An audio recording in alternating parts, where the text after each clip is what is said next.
विश्वेशलिङ्गसम्भूतं विश्वविद्याविबोधकं विश्ववन्द्यं सदा वन्दे विश्वाराध्यं जगद्गुरुम्।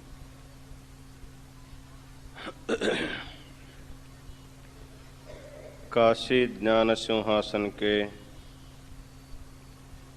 आदि जगत गुरु विश्वाराध्य से लेकर विश्वेश्वर शिवाचार्य पर्यंत जो गुरु परंपरा हुई है उसे अनेक प्रणिपात समर्पित करते हुए आज के इस धर्म महासभा में उपस्थित समस्त शिवाचार्य गण, काशी वीरशैव विद्वत संघ के समस्त विद्यार्थी गण, विभिन्न प्रांतों से आए हुए समस्त सद्भक्त गण और माताओं, पवित्र काशी नगरी में विश्व शांति के लिए कोटि बिल्वार्चन का कार्यक्रम अबाधित गत्या चल रहा है। इसके साथ ही साथ संध्याकालीन ज्ञान सत्र में आप सब लोग श्री सिद्धांत शिखामणि के आशीर्वचन भी सुनते जा रहे हैं।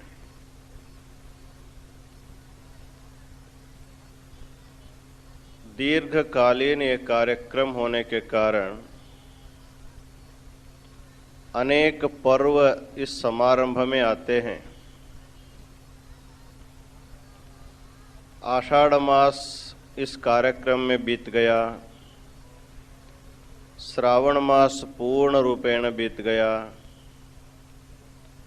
भाद्रपद मास में आधा भी आज बीता जा रहा है। आज भाद्रपद शुक्ल पूर्णिमा है और खग्रास चंद्र ग्रहण भी है। काशी क्षेत्र में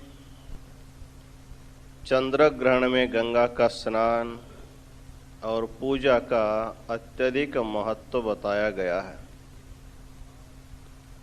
आज लाखों लोग गंगा स्नान करने आएंगे, विश्वनाथ को जल चढ़ाएंगे और अपने मंत्र का जप भी इस पर्व काल में लोग करते आए हैं। इसलिए आज रात में 11 बजे से कोटि बिल्वार्चन का कार्यक्रम इस ग्रहण के पर्व काल में भी होने जा रहा है। ये आप लोगों का एक पुण्य विशेष ही इसको माना जाता है। प्रतिदिन आप लोग श्री सिद्धांत शिखामणि के लिंग स्थलों के बारे में हम लोग विचार करते जा रहे हैं। इस लिंग शटस्थल में जो पहला भक्त स्थल आता है उसके अवान्तर स्थलों के बारे में विचार करते हुए कल हम लोग दीक्षा गुरु स्थल के बारे में, शिक्षा गुरु स्थल के बारे में विचार किया है। आज ज्ञान गुरु स्थल के बारे में बताया जाता है। यह स्थल अत्यंत महत्वपूर्ण माना जाता है। वातुलागम में कहते हैं शिवरूपानुसंधायी ज्ञानम एनोपदिश्यते मुमुक्षोर मोक्ष सिद्ध्यर्थम सज्ञान गुरुरुच्यते। ज्ञान गुरु स्थल में ज्ञान गुरु शब्द का अर्थ क्या होता है वो बताते हैं। दीक्षा देने वाले गुरु को दीक्षा गुरु कहा गया और शिष्य के अनेक संदेहों को दूर करके उनको शिक्षित करने वाला जो गुरु है उसका नाम शिक्षा गुरु है। और जिस ज्ञान के द्वारा साधक को मुक्ति प्राप्त हो जाती है, ऐसे मुक्ति प्रदान करने वाले ज्ञान का उपदेश देने वाला जो गुरु है, उसका नाम ज्ञान गुरु है। उसी ज्ञान गुरु स्थल के बारे में सिद्धांत शिखामणि में कहा जाता है, उपदेष्टोपदेशानाम संशयच्छेदकारकः सम्यक् ज्ञान प्रद साक्षात् एष ज्ञान गुरु स्मृतः। उपदेष्टोपदेशानाम संशयच्छेदकारकः। जब भी कोई गुरु के सामने बैठ करके कुछ सुनता है या स्वयं कुछ अध्ययन करता है, तो उनके मन में कोई न कोई संदेह अवश्य आ जाता है। संदेह उसी को आता है जो अभ्यास करने के बाद उसके ऊपर कुछ विचार करता है, उसी के मन में कुछ संदेह आ सकते हैं। संदेह नहीं आने वाले लोग ऐसे होते हैं, या तो पूर्ण रूपेण उसको ज्ञान मिल गया हो, उसको भी कुछ संदेह नहीं आता है, या तो बिल्कुल समझ में नहीं आया है, उसको भी कुछ संदेह नहीं आता। संशय आने के लिए कुछ समझना चाहिए और कुछ नहीं समझना चाहिए। ऐसी स्थिति में किसी न किसी को संशय अवश्य आते हैं। तो संशय आने के लिए ग्रंथों का अध्ययन या गुरु के सामने बैठ करके जब आप कुछ सुनते हैं, तो सुनने के बाद जब आप मनन करने जाते हैं, कुछ समझ में नहीं आता है, उसके बारे में फिर दोबारा जा करके जब प्रश्न करते हैं, उन सभी प्रश्नों को सद्गुरु निराकरण करता है, उसका समुचित उत्तर प्रदान करता है। इस तरह अपने उपदेश के द्वारा, युक्ति प्रमाण के द्वारा शिष्य के सभी प्रकार के संशय को दूर कर निर्मल ज्ञान प्रदान करने वाला जो गुरु है, उसी का नाम ज्ञान गुरु कहा जाता है। तो उसी के बारे में कहते हैं, निरस्त विश्व संभेदम निर्विकारम चिदंबरम साक्षात् करोति यो युक्त्या सज्ञान गुरुरुच्यते। निरस्त विश्व संभेदम निर्विकारम चिदंबरम। तो ज्ञान गुरु हमको प्राप्त करा देता है, तो कैसे ज्ञान प्राप्त करा देता है? वैसे तो संसार में आए हुए प्रत्येक प्राणी के पास कुछ न कुछ ज्ञान रहता है, लेकिन आत्मज्ञान को छोड़कर या परमात्मा ज्ञान को छोड़कर जो भी ज्ञान चाहे जिस किसी के पास भी होगा, वह ज्ञान केवल इस संसार में सुखोपभोग करने के लिए समर्थ हो सकता है। उसको मुक्ति प्रदान करने के लिए वो ज्ञान उपयोग नहीं पड़ता। इसलिए लौकिक ज्ञान जो भी होगा, भुक्तये न तो मुक्तये। कहा गया है कि संसार में भोग सुख देने के लिए वह लौकिक ज्ञान उपयोगी होगा, लेकिन मोक्ष सुख देने के लिए वो उपयोगी नहीं होता है। तो मोक्ष सुख पाने के लिए परमात्मा का ज्ञान आवश्यक है। तो परमात्मा का स्वरूप कैसे बताते हैं? निरस्त विश्व संभेदम निर्विकारम चिदंबरम। विश्व संभेदम, निरस्त विश्व संभेदम। प्रपंच में अनेक प्रकार का भेद आप लोग बहुत बार सुन चुके हैं। प्रत्येक व्यक्ति के मन में पहले भेद बुद्धि रहती। अभेद बुद्धि उत्पन्न होने के लिए कई जन्मों का पुण्य लगता है। तो भेद ज्ञान के लिए कोई परिश्रम करने की जरूरत नहीं। जन्मतः मनुष्य के मन में भेद ज्ञान रहता है। ये मेरा है, ये तेरा है, ये हमारे नहीं है, ये तेरा नहीं है, ये तुम्हारा नहीं, इस प्रकार का जो भेद ज्ञान है वो प्रत्येक व्यक्ति के मन में रहता है।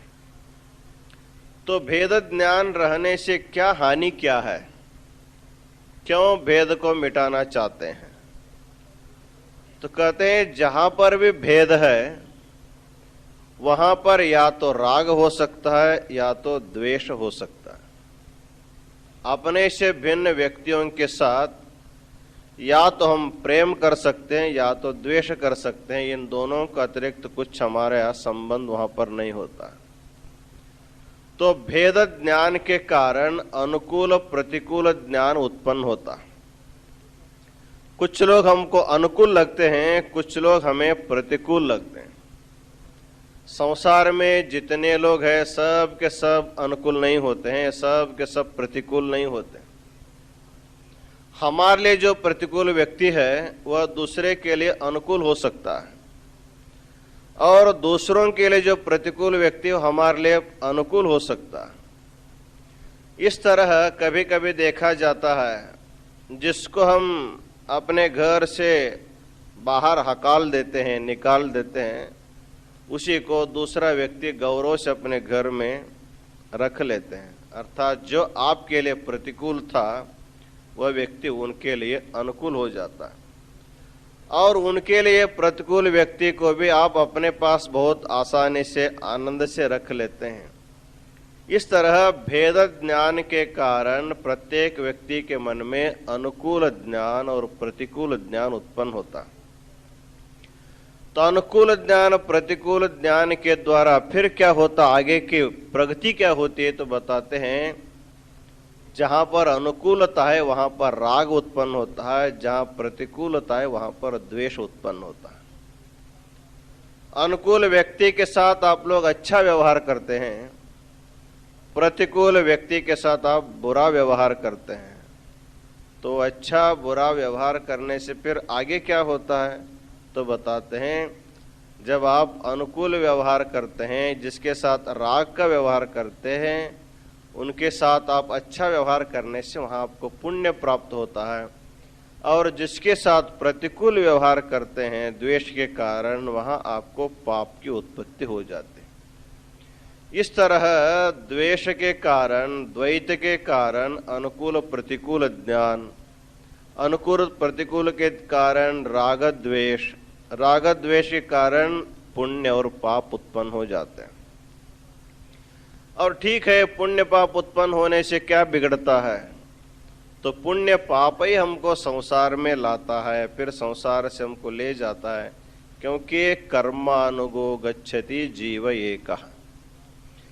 इस संसार में जीवात्मा जब आता है तो अपने कर्म के अनुसार आता है, और जब भी जाता है तो अपने कर्म के अनुरूप ही चला जाता है। इस तरह इस जीवात्मा को लोक लोकांतर जन्म जन्मांतर में ले जाने के लिए उनके द्वारा किए हुए पुण्य पाप ही कारण होते हैं। इस प्रकार ये श्रृंखला बढ़ते बढ़ते भेद ज्ञान होने से जीवात्मा को पुनः पुनः जन्म लेना पड़ता है संसार में।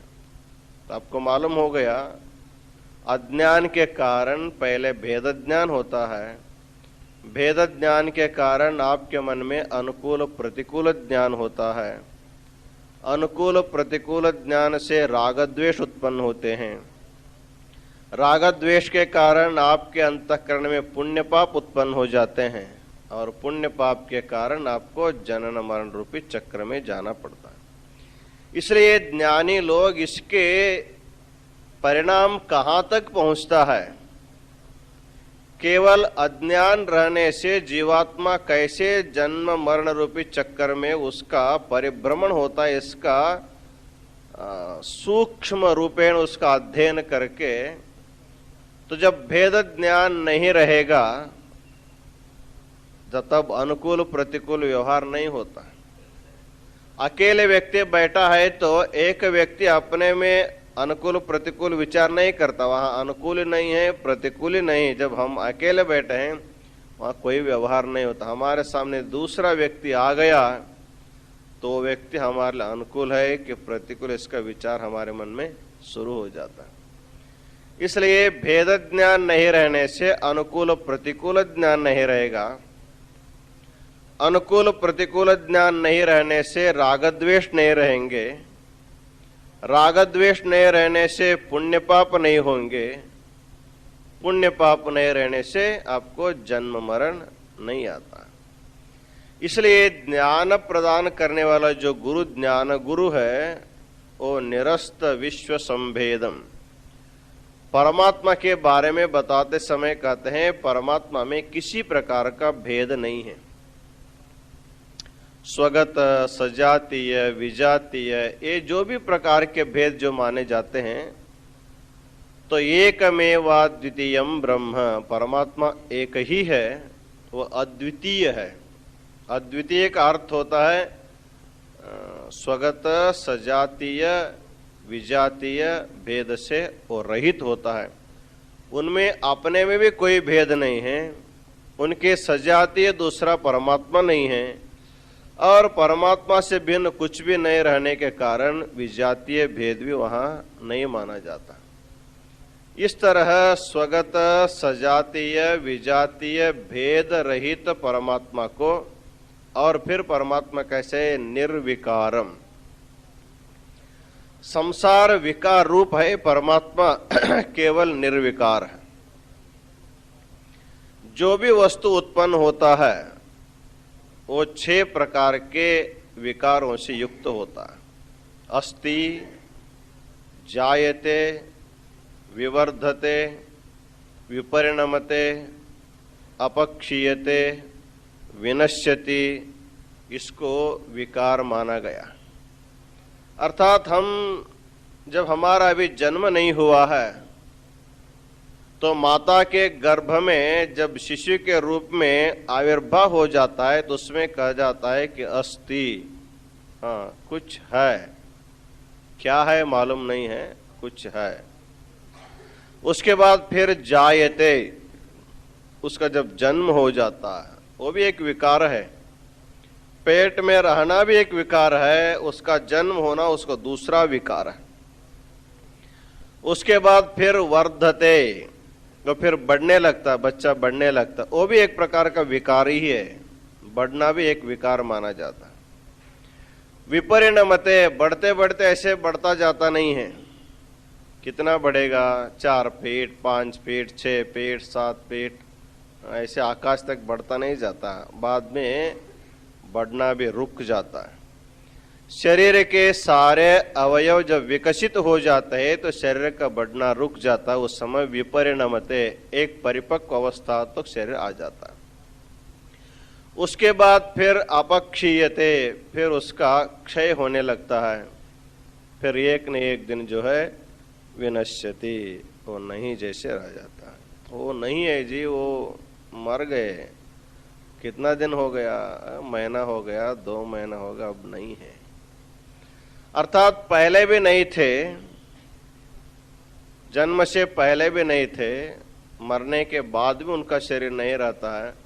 इस तरह प्रत्येक व्यक्ति का जो शरीर है ये षड्भाव विकारों से युक्त होता है।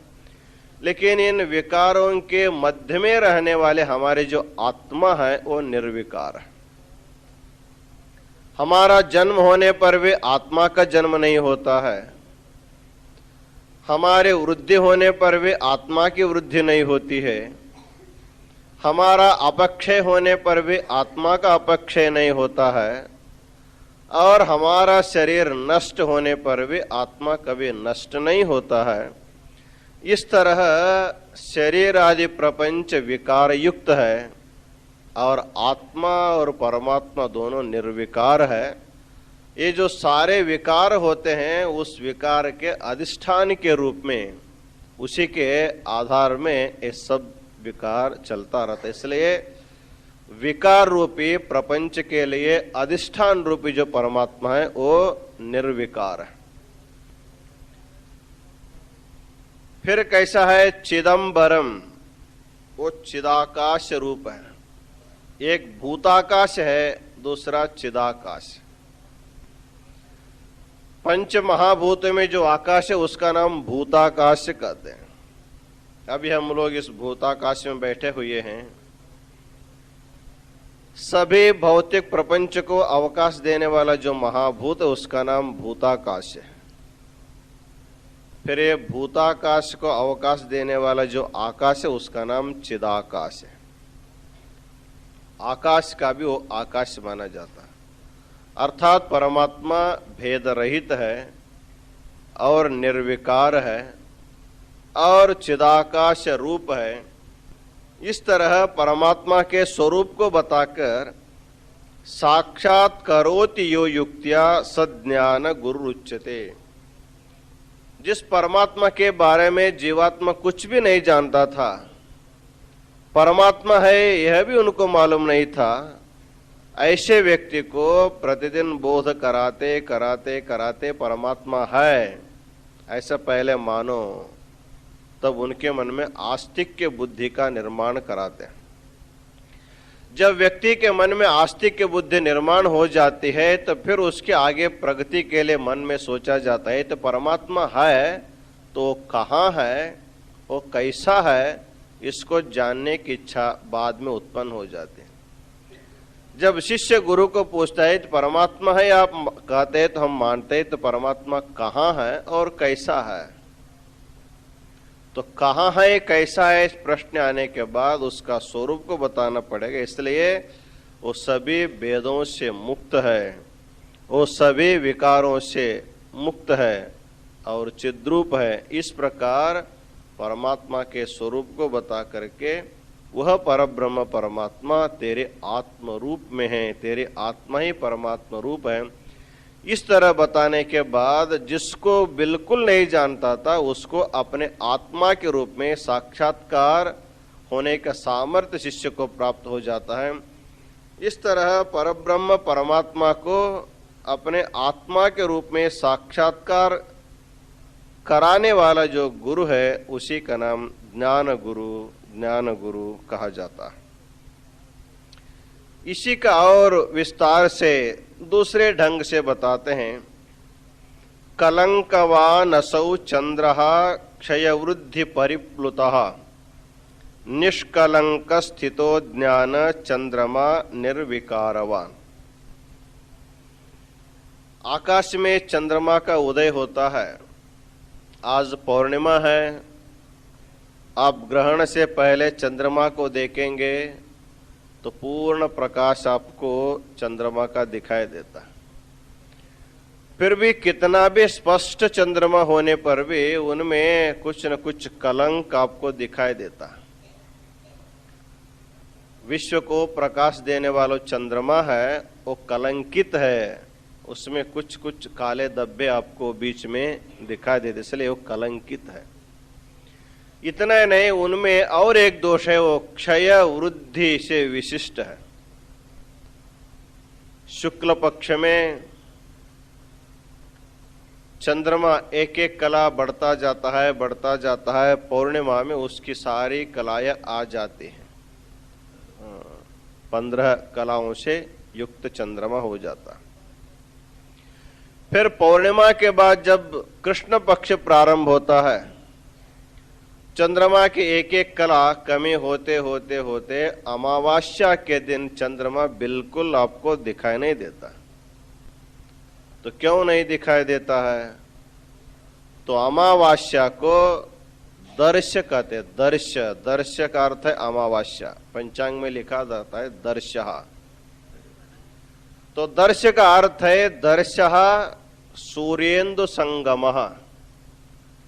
चंद्रमा और सूर्य दोनों जब समान कक्षा में आ जाते हैं उस समय सूर्य के प्रबल प्रकाश में चंद्रमा छिप जाता है, इसलिए चंद्रमा हमको दिखाई नहीं देता। उस दिन हम लोग अमावस्या कहते हैं। और दूसरे दिन से चंद्रमा की गति कमी रहती है, सूर्य की गति अधिक होने के कारण सूर्य एक एक कला आगे चला जाता है, इनकी कलाएं बढ़ते जाते हैं। इस तरह कृष्ण पक्ष में चंद्र की कलाएं घटती जाती हैं कृष्ण पक्ष में, और शुक्ल पक्ष में चंद्र की कलाएं बढ़ती जाती हैं। इस तरह चंद्रमा कलंक से युक्त है और क्षय और वृद्धि से विशिष्ट माना जाता है। लेकिन सद्गुरु के पास भी एक चंद्रमा है, उस चंद्रमा को ज्ञान चंद्रमा कहते हैं। तो गुरु के पास जो ज्ञान है, ज्ञान रूपी जो चंद्रमा है, उसमें किसी प्रकार का कलंक नहीं, ज्ञान निष्कलंक है, ज्ञान अत्यंत पवित्र माना जाता है। श्रुतियों में भी कहा जाता है न हि ज्ञानेन सदृशम पवित्रमिह विद्यते। इस संसार में पवित्र के चीजें बहुत है। हम गंगा को भी पवित्र मानते हैं और संगम को भी पवित्र मानते हैं, गंगा सागर को भी पवित्र मानते हैं, और भी बहुत से पवित्र वस्तु हमको दिखाई देते हैं। लेकिन ये जिनको हम पवित्र मानते हैं वो कभी न कभी अपवित्र भी हो जाते हैं। आप गंगा स्नान करके ओले कपड़े से आप भगवान को पानी चढ़ाने के लिए जब गंगा जल ले करके जब आते हो, रास्ते में किसी न कोई व्यक्ति आकर आपको छू लेगा, तब आपका गंगा जल अपवित्र हो गया। आपको फिर उसी को ही फेंक देते हैं, फिर दोबारा जाकर के गंगा स्नान करके फिर पानी लेते हैं, फिर कोई छो देता है तो फिर आपको पानी फेंकना पड़ता है। अर्थात पवित्र गंगा भी कभी कभी अशुचि व्यक्ति के स्पर्श के कारण उसमें अपवित्रता आ जाती है, फिर आपको उसको छोड़ देना पड़ता। लेकिन ज्ञान रूपी जो गंगा है वो किसी का स्पर्श होने पर भी कभी अपवित्र होता नहीं। किसी ज्ञानी को जा करके कोई व्यक्ति उसको छू देता है, उसका ज्ञान कभी अपवित्र नहीं होता। नहीं महाराज जी आपको इसने छुआ है, आपका उपदेश अपवित्र हो गया, हम नहीं सुनेंगे, ऐसा कोई कह सकता है। इसलिए ज्ञान कभी अपवित्र होता ही नहीं। इसलिए कहते हैं नहीं ज्ञानेन सदृशम पवित्रम इह विद्यते। कि संसार में पवित्र वस्तु बहुत सी है, लेकिन ज्ञान के जैसे पवित्र जो है दूसरा कोई वस्तु, इसलिए इसमें किसी प्रकार का कलंक नहीं है। कोई कलंकित करने के लिए कितना भी प्रयत्न करेगा, लेकिन ज्ञान कभी कलंकित नहीं होता है। और इतना ही नहीं, जैसे चंद्रमा का प्रकाश क्षय और वृद्धि से विशिष्ट होता है। शुक्ल पक्ष में चंद्रमा का प्रकाश बढ़ता है, कृष्ण पक्ष में चंद्र का प्रकाश कम हो जाता है। लेकिन एक बार आपको परम ज्ञान प्राप्त होने के बाद वो ज्ञान घटता और बढ़ता नहीं है। क्योंकि जो जिस विषय के प्रति आपको ज्ञान होता है वो वस्तु में घटना बढ़ना नहीं है, तो ज्ञान भी घटता बढ़ता नहीं। ज्ञान घटने बढ़ने के लिए उसका आधार वस्तु कारण होता है। इसलिए परमात्मा निर्विकार है और चिद्रूप होने के कारण उस परमात्मा को ज्ञान, उस परमात्मा के स्वरूप को प्रतिपादन करने वाला सद्गुरु का जो ज्ञान है, वो ज्ञान को एक प्रकार का चंद्रमा माना गया, ज्ञान चंद्र मानते हैं। वह लौकिक चंद्रमा कलंकित है और वृद्धि और ह्रास से विशिष्ट है, लेकिन ज्ञान चंद्रमा वृद्धि और क्षय से विशिष्ट नहीं है। इसलिए ज्ञान चंद्रमा को सबसे श्रेष्ठ माना गया। ऐसे ज्ञान रूपी चंद्रमा से विशिष्ट जो सद्गुरु है उसी को ज्ञान गुरु कहते हैं। उस ज्ञान की महिमा क्या है इसके बारे में आगे बताते हैं। पार्श्वस्थ तिमिरम हंति प्रदीपो मणिनिर्मितः सर्वगामी तमोहंति बोधदीपो निरंकुशः। पार्श्वस्थ तिमिरम हंति प्रदीपो मणिनिर्मितः।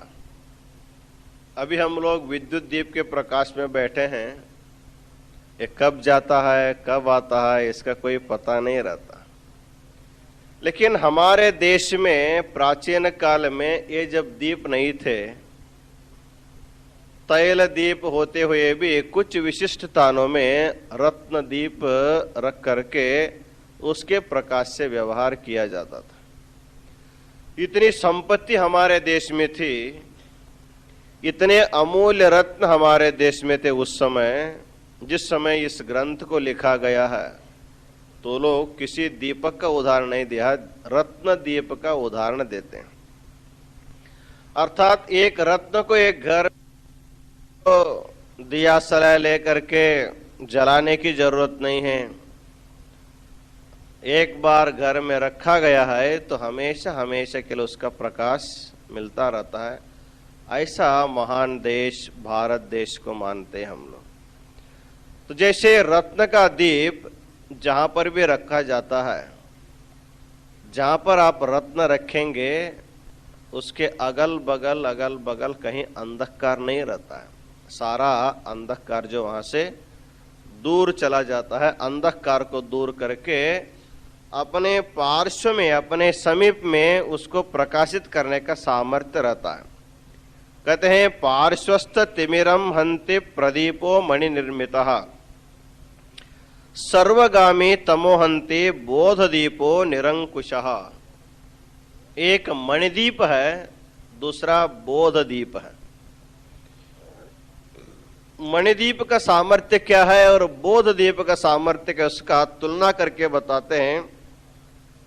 मणिदीप अपने अगल बगल के अंधकार को दूर करता है, लेकिन हमारे अंदर यदि कोई अज्ञान रूपी अंधकार रहेगा, वो कितना भी बड़ा कीमती मणि भी होगा, मणिदीप होगा, वो अपने अंदर के अंधकार को, अज्ञान रूपी अंधकार को दूर नहीं कर सकता। और बोध रूपी जो दीप है, ज्ञान रूपी जो दीप है, वो बाहर और अंदर दोनों प्रकार के अंधकार को दूर करता है। तो बाहर का अंधकार कैसे दूर करता है? तो आप लोगों का आश्चर्य होगा, यदि ज्ञानी व्यक्ति होगा तो उसको लाइट की जरूरत नहीं है। जब ज्ञान हो गया उसको बिजली का खर्चा खत्म हो जाता है। ऐसे यदि आ जाए तो सब लोग ज्ञानी होने के लिए प्रयत्न करते, क्योंकि बिजली का झंझट ही छूट जाए, बिजली बिल देना ना पड़े, कभी आता है कभी जाता है। मनुष्य के अंतःकरण में दो प्रकार का अज्ञान रहता है। प्रपंच के प्रति जो अज्ञान है उसको बाह्य अंधकार कहा जाता है, और अपने आत्मा के प्रति जो अज्ञान है उसको अंतरंग अज्ञान अथवा अंधकार कहा जाता है।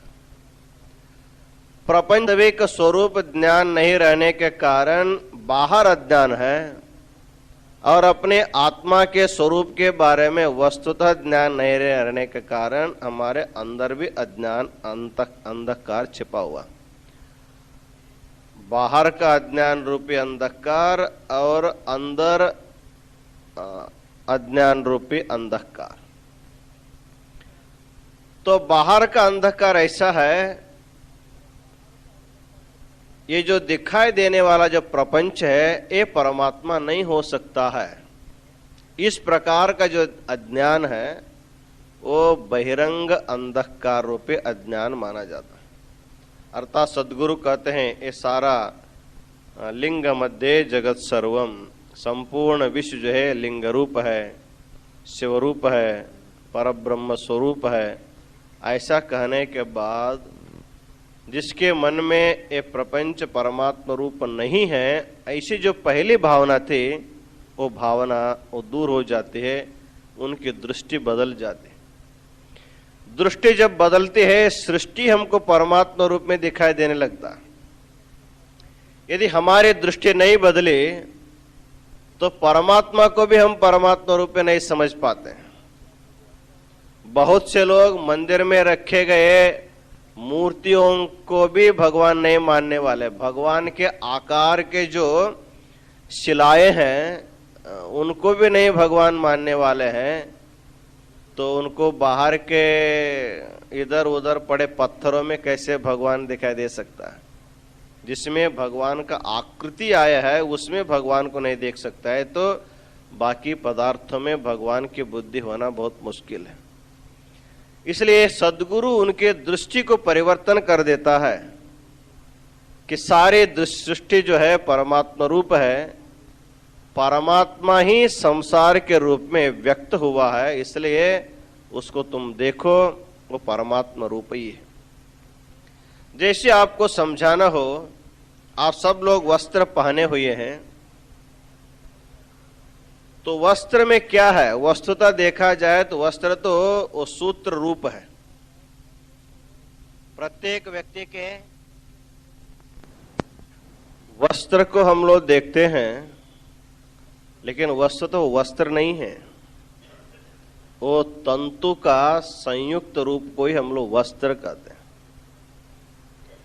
वैसे तो हमको दिखाई देता है उसके सूत्र ही, उसके जो तंतु है, जो धागे हैं, उसको ताना बाना कहेंगे, उससे तो वही आपको दिखाई देता, लेकिन उसको हम लोग वस्त्र मान रहे हैं, इसलिए वस्त्र है।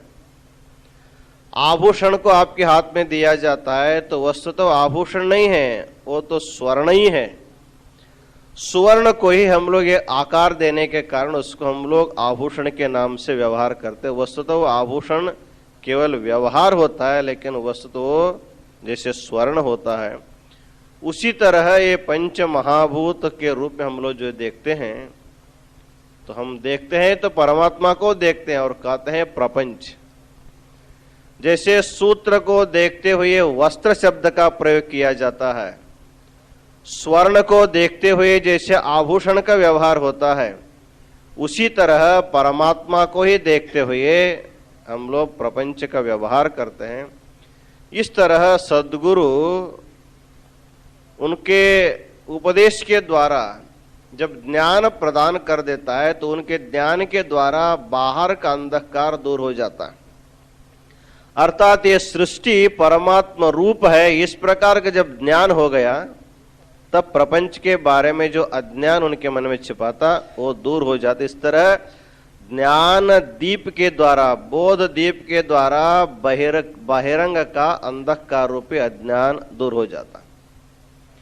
और उसके बाद एक अंधकार जो है अंदर छिपा हुआ है, वो है अपने आत्मा के प्रति। अपनी आत्मा के प्रति प्रत्येक जीवात्मा सोचता है कि मेरी आत्मा, मेरा शरीर जितना है इतनी ही मेरी आत्मा है, इससे अतिरिक्त मेरी आत्मा नहीं। इस तरह संकुचित अभिमान जो है प्रत्येक जीवात्मा में छिपा हुआ।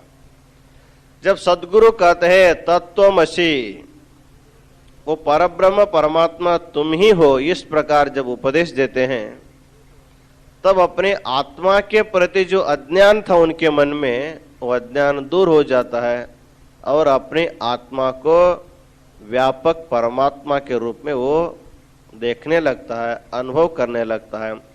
इस तरह सद्गुरु के द्वारा प्रज्वलित जो बोध रूपी दीप है, वो बोध रूपी दीप के द्वारा अंदर का भी अज्ञान दूर हो जाता है और बाहर का भी अंधकार दूर हो जाता है।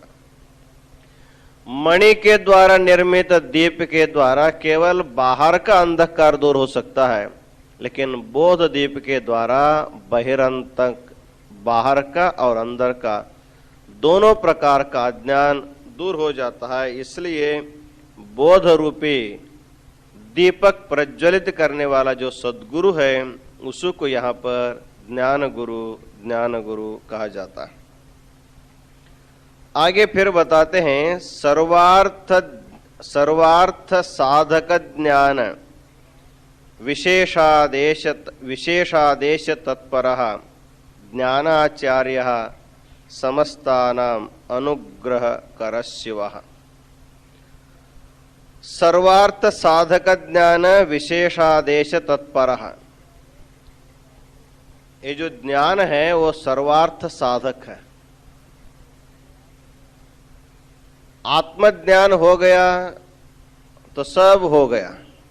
तो शास्त्रकार कहते हैं एक विज्ञानेन सर्व विज्ञानम। एक बार एक शिष्य गुरु के आश्रम में अध्ययन करके जब अपने पिता के घर आ जाता है, तो पिता ने उस पुत्र से पूछा, तुम गुरुकुल में जो अध्ययन करके आए हो, लेकिन एक ज्ञान ऐसा होता है कि एक विज्ञानेन सर्व विज्ञानम, एक को जानने से सबका ज्ञान हो जाता है, ऐसा ज्ञान तुमको प्राप्त हुआ है क्या? उन्होंने कहा कि कैसा आप पूछते हैं? जैसे चश्मा का ज्ञान हो गया तो केवल चश्मा के बारे में हमको ज्ञान हो जाता है, तो पुस्तक का ज्ञान कैसे हो जाता है? एक विज्ञानेन सर्व विज्ञानम कैसे? एक को जानने से सबका ज्ञान कैसे होता है? एक को जानने से एक का ही ज्ञान होगा, दूसरे को जानने से दूसरे का ज्ञान हो जाता है, लेकिन एक को जानने से सबका ज्ञान कैसे हो जाता है? तो ये ज्ञान तुमको मालूम नहीं हुआ है। उन्होंने कहा कि हमारे गुरु हमको इसके बारे में नहीं पढ़ाए। तब जाओ, तुम्हारा अभ्यास अभी पूरा नहीं हुआ है, अभी गुरुकुल में तुम पूरा अध्ययन बिना किए आए हो, तुम जाओ फिर गुरुकुल में चले जाओ। जब शिष्य गुरुकुल में वापस आया तब गुरु ने पूछा कि तुम वापस क्यों आए हो? तो मेरे पिता ने ऐसा प्रश्न किया, एक विज्ञानेन सर्व विज्ञानम, एक को जानने से सबका ज्ञान हो जाता है, ऐसा एक कौन है और उसका ज्ञान कैसे होता है, इसके बारे में मुझे आप बताइए। जब शिष्य के मन में आत्मा और परमात्मा के बारे में जब प्रश्न उत्पन्न हो जाता है तभी उसको बताते हैं। तो प्राचीन परंपरा ऐसी थी, पढ़ने वाला शिष्य जितना प्रश्न पूछता जाता है उतना उत्तर देते, मतलब वो अपने आप आगे आगे चलता जाता है। उनके मन में कुछ ही प्रश्न उत्पन्न नहीं होता है, हम ही प्रश्न करना, हम ही उत्तर देना, हम ही प्रश्न करना, हम ही उत्तर देंगे। वो प्रश्न को भी भूल जाता है और उत्तर को भी भूल जाता है, क्योंकि वो प्रश्न उनका रहेगा तभी उत्तर वो ठीक में अपने मन में रख सकता है। इसलिए जब इनके मन में परमात्मा के प्रति जिज्ञासा उत्पन्न नहीं हुआ था, इसलिए सद्गुरु उनको एक विज्ञान से सर्व विज्ञान का ज्ञान नहीं बताए थे। जब उन्होंने प्रश्न पूछा तब सद्गुरु उनको एक कुम्हार के घर ले गए। तो कुम्हार वहां पर बहुत सी मिट्टी घटा निर्माण करने के लिए तैयार रखा था और सद्गुरु ने उनको दिखाया, ये देखो ये क्या है? ये सब मिट्टी का ढेला है, बहुत बड़े मिट्टी यहाँ पर जमा हुआ है। उसको दिखाए, बाद में उनको लेकर के बहुत दूर चले गए। सुबह वहां से चले गए थे, फिर शाम को वापस आते समय वहां बहुत से घटा जो है निर्माण करके रखा गया था। तो बाद में आकर के दिखा, ये देखो अब क्या हो गया है, ये सब छोटे छोटे घट शराब आदि सब निर्माण हो गए। देखो ये इसमें सब में क्या है तुम देखो, प्रत्येक घट में क्या है तुम देखो। उन्होंने कहा प्रत्येक घट में मिट्टी है, क्योंकि मिट्टी से सब घटा निर्माण हुआ है। देखो तुमने पहले जो मिट्टी को देखा था उसकी जानकारी होने से प्रत्येक घट में तुमको मिट्टी ही दिखाई देता है और कुछ नहीं है। एक विज्ञानेन सर्व विज्ञानम, एक मिट्टी को जानने से मृण्मय जितने भी पदार्थ है सभी मृण्मय से जैसे ज्ञान हो जाता है, उसी प्रकार एक परमात्मा का ज्ञान हो जाए तो वही परमात्मा सभी वस्तुमय होने के कारण एक को जानने से सबका ज्ञान हो जाता है। अतः एक एक पदार्थ को जानने के लिए मनुष्य चला जाता है तो कितने युग बीतने पर भी सबका ज्ञान होना संभव नहीं है। इसलिए एक मूल जो कारण है, तो वीरशैव सिद्धांत में परमात्मा को ही उपादान कारण माना गया है और निमित्त कारण माना गया है।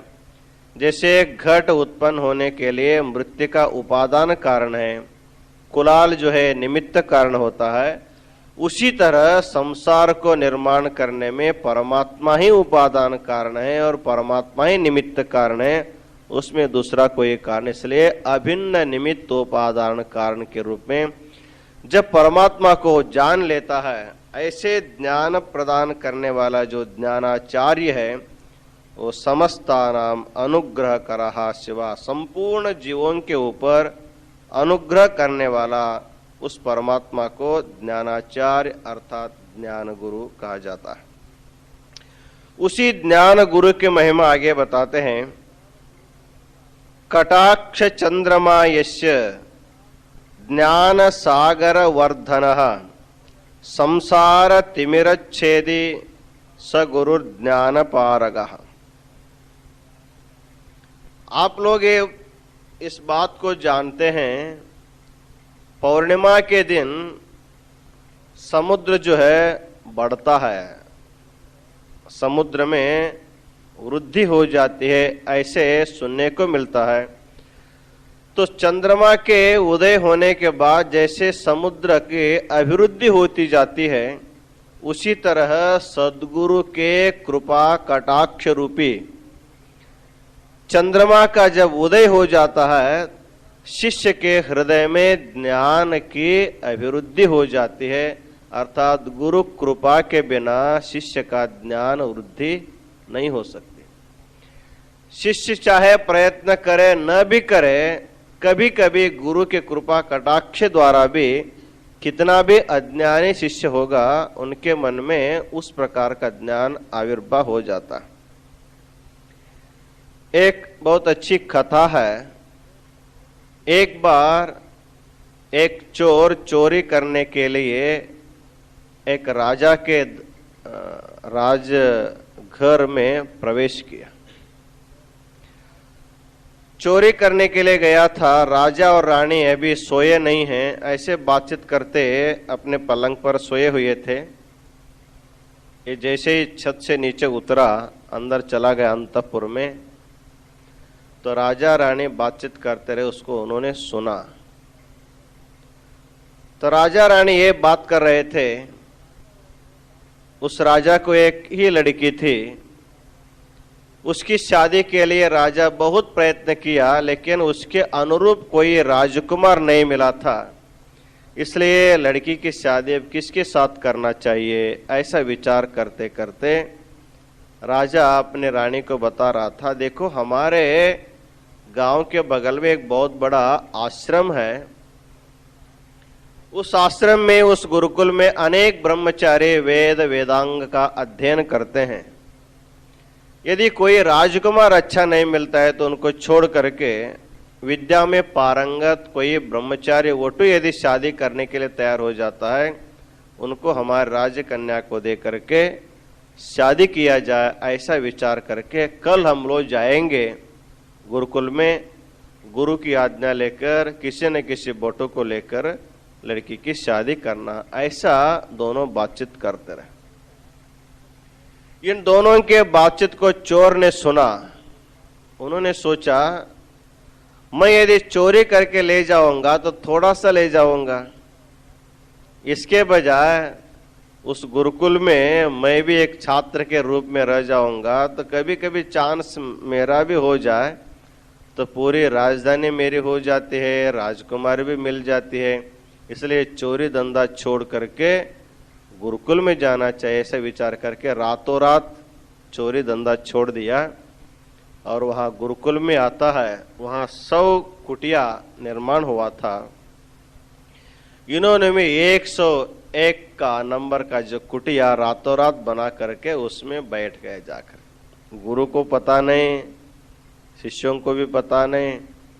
सुबह सुबह राजा रानी अपने दरबारियों को लेकर के जब गुरु के आश्रम में आए, आकर कहने लगे, देखिए मेरी राजकन्या की शादी एक राजकुमार के साथ करना हम लोग सोच रहे थे, लेकिन कोई अच्छा अनुरूप राजकुमार नहीं मिलने के कारण हम आपके आश्रम में आए हुए हैं।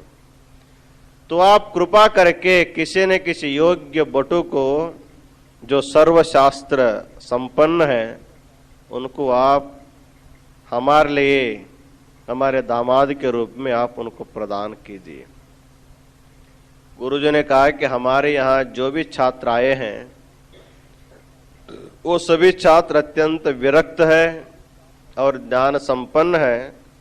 आजीवन नैष्ठिक ब्रह्मचर्य परिपालन करने का व्रत लेकर आए हुए हैं, इसलिए इनमें कोई शादी करने के लिए तैयार नहीं होगा, हम उसके लिए अनुमति नहीं दे सकते। ऐसे गुरु कहने के बाद राजा रानी दोनों और अनुनय विनय से प्रार्थना करने लगे कि आप देख लीजिए, यदि कोई तैयार होता है तो हमारा भाग्य हम समझेंगे। तो राजा के प्रार्थना के अनुसार गुरुजी ने कहा, ठीक है, तुम प्रत्येक कुटिया में जाओ, तो हमारे शिष्यों में से यदि कोई तैयार हो जाता है शादी करने के लिए, उनको हम लोग छोड़ देंगे, तो आप उनके साथ शादी कर सकते हैं। तो राजा रानी अपने दरबारियों के लिए कुटिया में गए और उनसे नमस्कार करके प्रार्थना करने लगे, मेरी कन्या का पानी ग्रहण करके आप मेरे राजधानी के उत्तराधिकारी आप बनिए, राज कारभार आप करेंगे, आपको किसी प्रकार का दुख नहीं होगा, इस प्रकार हम सब इंतजाम करेंगे, आप हमारे ऊपर कृपा करें। राजा कितना ही अनुनय विनय करने के बावजूद भी वो जब तैयार नहीं होता है, तो राजा सोचता है कि एक तैयार नहीं हुआ तो क्या हुआ, अभी तो सैकड़ों शिष्य हैं, इसमें कोई न कोई हमारे लिए काम आ जाएगा।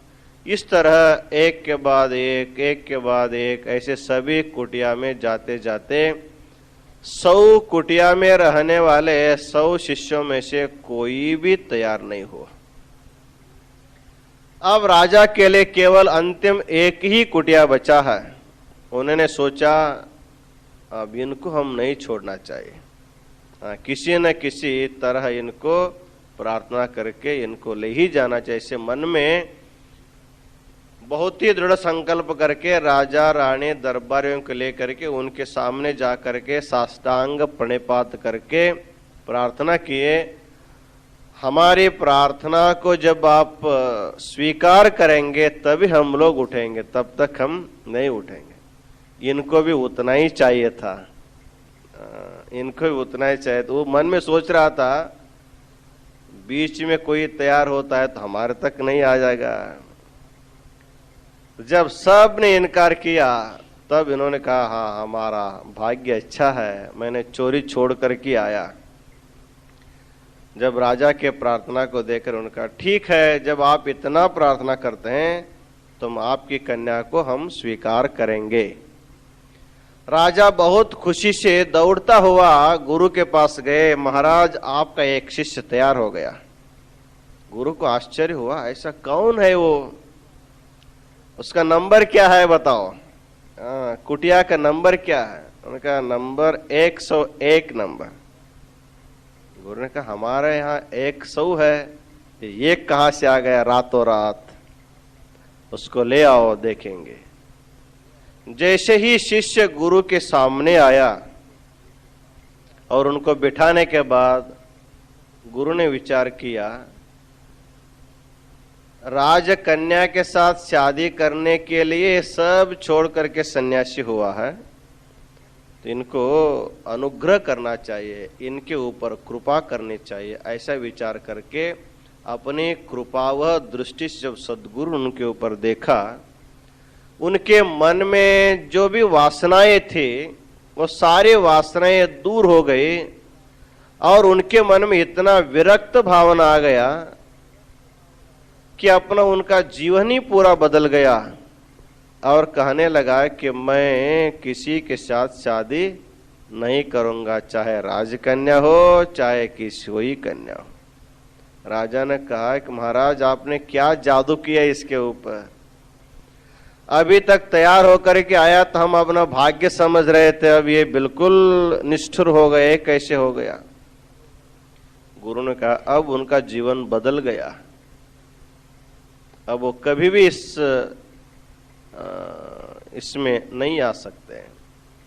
तो कहते हैं गुरु के कृपा कटाक्ष में इतना सामर्थ्य रहता है, तो जैसे चंद्रमा का उदय होने पर सागर में वृद्धि हो जाती है, उसी प्रकार गुरु के कृपा कटाक्ष रूपी चंद्रमा का किरण जब शिष्य के ऊपर पड़ते हैं तो शिष्य के अंतःकरण में ज्ञान रूपी सागर जो है वृद्धिंगत हो जाता है। इस तरह शिष्य को ज्ञान प्रदान करने वाला गुरु को ज्ञान गुरु कहा जाता है। बहिस्तिमिर विच्छेदता भानुरेश प्रकीर्तितः बहिरंतस्तमच्छेदी विभुर्देशिक भास्कर। अभी तक गुरु को चंद्रमा का उदाहरण दिया गया, अब उसी को सूर्य का उदाहरण देते हैं। बहिस्तिमिर विच्छेदता भानुरेश प्रकीर्तितः। जब सूर्योदय हो जाता है तो बाहर का अंधकार जो है सारा नष्ट हो जाता है, लेकिन अंदर का अंधकार जो है किसी सूर्य से नष्ट नहीं होता। लेकिन गुरु के द्वारा उपदिष्ट ज्ञान भास्कर जब हमारे अंतःकरण में उदय हो जाता है तो अंदर बाहर सभी प्रकार का अंधकार रूपे अज्ञान रूपे अंधकार जो है वो दूर हो जाता है। इसलिए देशिक रूपी भास्कर अर्थात गुरु रूपी भास्कर जो है उसको ज्ञान गुरु कहते हैं। कटाक्षलेश मात्रेण विना ध्यानादि कल्पनम शिवत्वं भावयेद्यत्र सवेदः शांभवो मतः। ये ज्ञान गुरु क्या करते हैं, अपने कृपा कटाक्ष के द्वारा शिष्य के मस्तक पर अपने हस्त रख करके वेदा दीक्षा के द्वारा वो ध्यान धारणा नहीं करने पर भी उनके अंतःकरण में शिवत्व का प्रवेश करा देते हैं। अर्थात अपनी साधना के बिना ही शिष्य जो है केवल गुरु के कृपा कटाक्ष के द्वारा अपने स्वरूप को शिव स्वरूप जानने का सामर्थ्य प्राप्त हो जाता है। इस प्रकार सामर्थ्य वाला जो सद्गुरु है उसी को ज्ञान गुरु कहा जाता है। इस ज्ञान गुरु स्थल को समापन करते हुए आगे कहते हैं,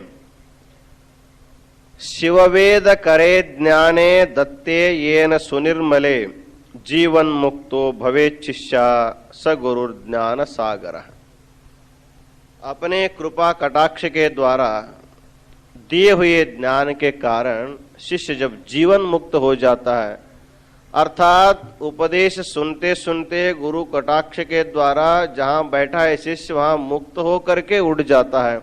इस तरह शिष्य को जीवन मुक्ति प्रदान करने वाला जो गुरु है उसी को ज्ञान गुरु कहा जाता है।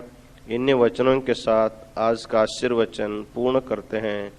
ओम शांति शांति शांति।